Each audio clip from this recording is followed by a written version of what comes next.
Coming up, motorists cautioned about a malfunctioning traffic light at a critical intersection. A popular small business getting a big award. And the family of the couple who perished in that house fire a week ago reflecting in the tragic loss.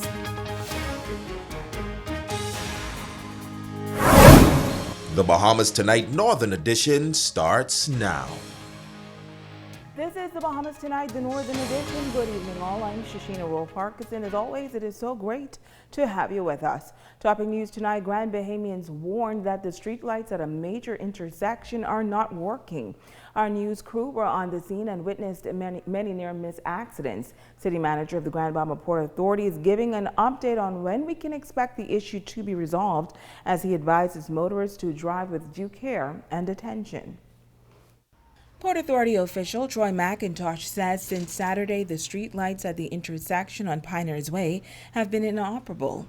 Signs have been erected to advise the motoring public to treat that crossway as a four-way stop until the issue has been resolved.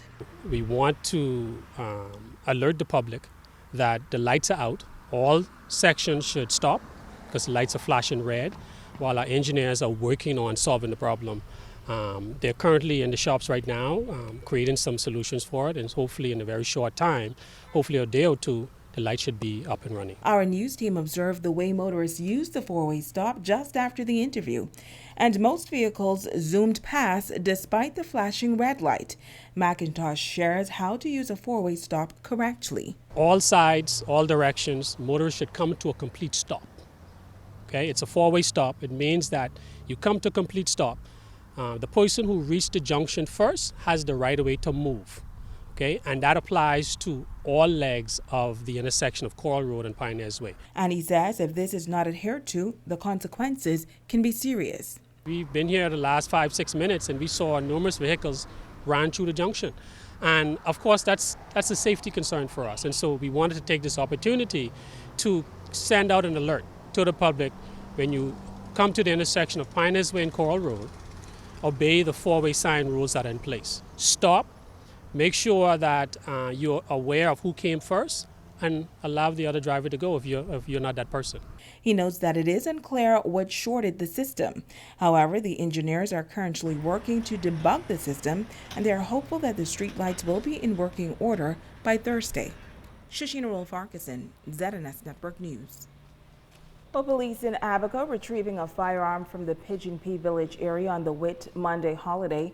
Officers acting on a tip went to Pigeon Pea just off Crockett Drive, where they observed an abandoned building and discovered an 18-inch barrel Remington .22 rifle. Investigations into this matter are continuing. Switching gears now, Thursday's elections for the Bahamas Union of Teachers will feature a number of veteran and newcomers vying for office. The polls will open at 8 a.m. and close at 5 p.m. Now, here on Grand Bahama, two newcomers in the race say their experience put them in the best position to lead. Megan Shepard reports. Teacher at Sister Mary Patricia Russell Junior High School, Marilyn Burrows, is offering herself in the upcoming Bahamas Union of Teachers elections for the position of executive member. Burrows says that teachers work extremely hard year-round and they deserve to have a strong voice to advocate on their behalf. Burrows says the major issue she wants to fight for is more benefits. We sometimes have to work in substandard conditions, lacking supplies, large classrooms, insufficient furniture, but yet we work for the betterment of our students. Our members pay the highest union dues in the country. I am inspired to run because I feel that our union need a more positive outlook and can be an organization that we as members can all be proud of. Our members work very hard for their 5250 and deserves more benefits. Trained teacher's aide Juanita Gator is also wishing to serve in the capacity of Assistant Secretary General. She says her fight is for the casual worker and teacher's aide. As a casual worker, they have no rights, they have no benefits, they have no type of anything that they can look forward to say that, hey, I will get some compensation or I will be paid, or I will have some medical assistance, or I will have something done for me, except for probably, I would hope, a little NIB, national insurance.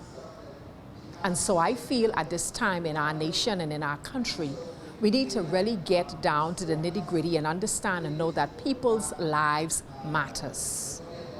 Gator says she believes that the union is currently stagnant and it is time they get down to serious business. We need to get our union back on track because persons are waiting on negotiations. They are waiting on persons to know that their lives matter, that the teaching profession is not going to go down, it's going to only just go up, because we are the bedrock of the country. So if we are not progressing, if we are not moving forward, what is going to happen to the country? The country is depending on us. So we need to get some things done. And so I decided, hey, look, they need me in an area where it's needed most right now. And one of those areas is to be an assistant secretary general. Both candidates are running as independent candidates. Switching gears now, the Grand Bahama Disaster Management Committee releasing the list of approved hurricane shelters today. In the Freeport District, the shelters are the Foster B. Pastina Center, Pro Cathedral of Christ the King, East Atlantic Drive, and Pinehurst Way, which is a special needs shelter, First Baptist Church Hall, Columbus Drive, and Nansen Avenue, Central Church of God Hall, Coral Road, Freeport Seventh-day Adventist Church, Gambier, and Beachway Drive.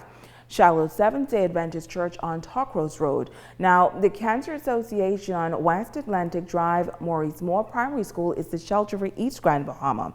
And in West Grand Bahama, there are two shelters, Mount Zion Baptist Church in Martintown and the Church of God of Prophecy in Seagrape, 8 Mile Rock. Also in news, investigations are continuing into last week's deadly house fire in the area of the Cache Marina Bridge. An elderly couple was killed in that blaze. The bodies found in the burnt out shell of the building. Tonight, a family member reflects on the tragic loss, calling it a terrible nightmare. Megan Shepard reports. The couple who perished in that house fire in Emeralds Bay, Lucaya, has been identified as well-known Grand Bahama residents Ben and Judy Rose.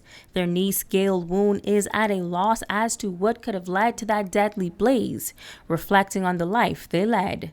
Gail says that Ben and Judy found their soulmates when they found each other, and that they were loving and always taking care of each other. Ben had the most sweetest disposition, and Judy was like always taking care of him, and then he would take care of her, and then she would make jokes, and then he would make jokes back. It was just, you could see the love in there between them, and you couldn't imagine either one without the other.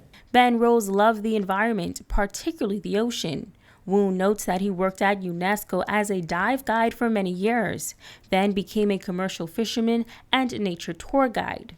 Ben became a nature tour guide for Kayak Nature Tours, which is now Grand Bahama Nature Tours. And he really enjoyed that because he got to teach people about the environment and take them out. And he only very recently retired from that.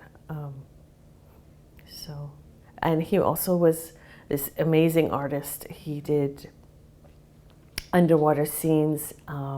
Specifically, a lot of them were of things that he had witnessed during his career. The world-famous Ben's Cave, located in the Lucaya National Park, is named after Rose, thanks to his role in helping to preserve the national treasure. Ben also co-discovered a new species of crustacean in the cave in 1982. A film crew came to film a James Bond film, and without permission, they went to where the Ben's Cave, which wasn't yet called Ben's Cave, was, and they bulldozed around it so they could make it into a film set.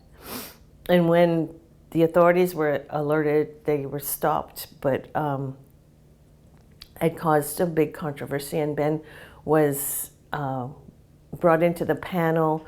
I think they made the film company do some sort of retribution for the damage they caused. In that exercise, they named that particular cave Ben's Cave because he was the one who discovered it. Judy Rose, however, had a love for the kitchen. Gail says that her Aunt Judy loved gardening and creating tasty treats. For a time, she ran Sweet Peas. Do you remember Sweet Peas, that great restaurant downtown? And she did baking.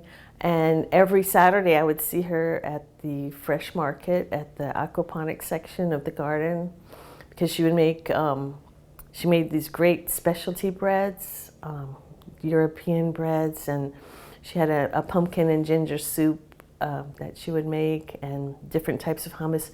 She also made spices from all around the world, and she would sell them in little packets. So between the two of them, you'd always see them at the markets, because Ben would have his art and she would have her culinary delights.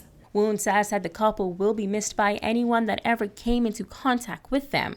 She says the news has been particularly hard for the family, especially the couple's daughter. And Judy and Ben have a daughter, Kate.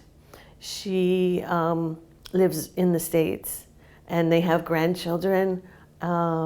So basically, you know, the family we're all very, very tender, and everyone's devastated right now because it was a very shocking news to find out.